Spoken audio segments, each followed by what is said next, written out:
ነገር ከጨረስኩ በኋላ እግዚአብሔር ትረፍ ሲለኝ እንግዲህ ያው አዝኖልኝ ከልጅነት ጀምሮ ያለኩት ህይወት ያቄለ እግዚአብሔር እስቲ ይሄ ልጅ በቃ እንዲህ በቀዋል እንደው የሁላ ዘመን አድርጎ እስቲ አሁን ደግሞ ልጠቁሙ ብሎ ይመስለኛል ስለ አእምሮ ስራ እንደዚህ ነው የሚሰራው። ኮንሺየስ ማይንድ ስሜት ማለት እንደዚህ ነው። ጫፏን አገኘሁ፣ ደነገጥኩ። ደስታና ድንጋጤ አንድ ላይ ምትት ሲያደርገኝ ነገር ይሰማኛል። እሱ ቤት ድንጋጤው እስካሁን እንዴት ይሄን ነገር አላውቀውም።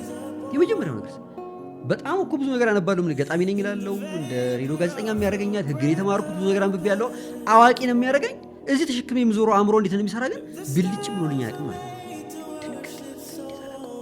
ደስታ ደግሞ የሆነ ሩቅ ጊዜ አግኝተህ የማታውቀውን ዘመድ ስታይ የሚሰማ ስሜት ለምናትህ ምናምን እስከምታቅፋት የሚሰማ ስሜት ለምን ባህር የሚያህል መፍትሄ እንዳለ ጫፉን አየሁ። ጉግል ሳረጋለሁ ዩቱብ ስገባ ብዙ ሰዎች አሉ ስለዛ የሚያወሩ እና አንዳንድ ጊዜ ርቦ ምግብ ስታይ ሳትበላ የምትስቀው ሳቃለህ በቃ ተገላገልኩ ከረሃብ እንደምትለው ጫፏን ሳያት በቃ ተሰማኝ።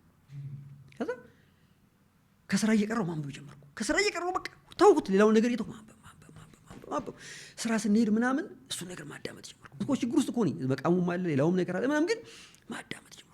እንደዚህ ነው እንዴ? ምንም የተቀየረ እዛው ቅም አለው ጠጣለው ጮህቱም አለ ሁሉም እኮ ነገር እንዳለ ነው። ግን መፍትሄው ማዳመጥ ጀመርኩ።